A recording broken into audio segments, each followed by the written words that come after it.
Ama ang may likha, 7,000 pulo ang ginawa. Mga hiyas na inilatag sa malasot lang dagat. At ang bayan niyang pinili, nasa dulo ng bahaghari.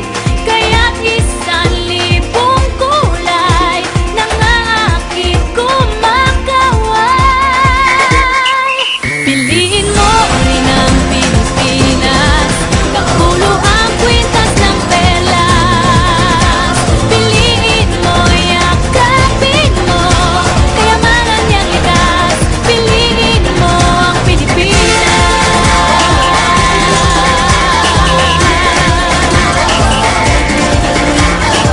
Kasayahang di mapatid, ramdam sa bawat awit. Sama sisiglang indak, mga puso'y lumilipad. Piliin mo ang inang Pilipinas, kapulo ang kwintas ng perlas. Piliin mo, yakapin mo, kayamanan niyang likas. Piliin mo ang Pilipinas. Narito po kami ngayon sa Bataan. At ayan, nandito po yung mga kasama ko. Yan. So naka-video siya para malagay sa YouTube. Yan. Ayun po si Chairman. Ano pangalan niya? Chairman Payumo ng Payumo. Bataan. Ito naman ang So kasama po namin si Father Roland. Ayan po. Kasama ko si Sir Martinez. Coffee ko. Sandali lang. Si Miss Roque, si Miss Rubia, Sir De La Cruz, at yung dalawang evening students, si Jover at si Robin.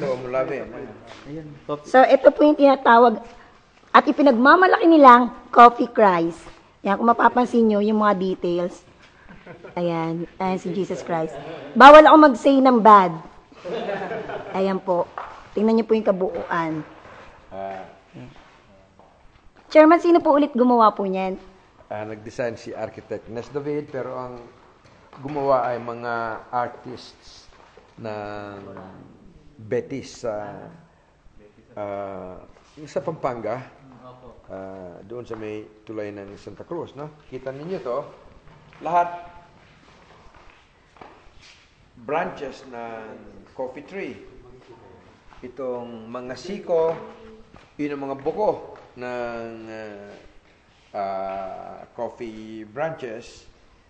Ito din, itong sa plot, pinili yung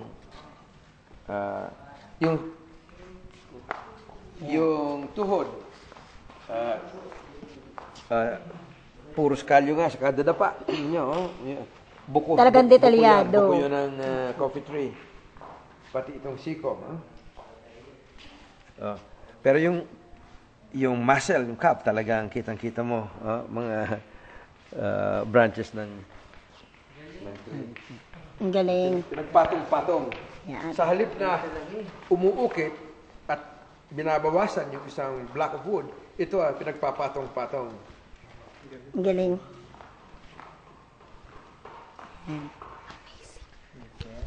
O, diba? Amazing. Dito. Dali, ayan, si Jesus Christ. Coffee Christ. First time ko lang ito makita. Pero Crown, saka balbas. proud ako Pinay gumawa. Mga ugat yan ng coffee trees. So, Joseph yan, si Joseph Personels. Maganda po dito sa Bataan, so you better go here now na. Yeah. Sa Sinagtala Resort. Sa? Sinagtala Resort, pumunta kayo dito. Oh, sa Sinagtanan Resort daw. Punta na. Now na. Ayan o, ang ganda. Oo. Marami pa kami napuntahan. So, tingnan niyo po yung kabuuan. Yan. Diba ang ganda? So, hindi lang po ito yung napuntahan namin. Marami pa pong iba. Ito lang yung isa sa mga place na inocular visit namin. So, ganito kaganda sa Bataan. This is the first time that nakapunta ako dito. So, sobrang enjoy. As in, sobra-sobra pong nakaka-enjoy. Mag-picture taking at makasama yung mga co-teachers ko. Yan. Thank you.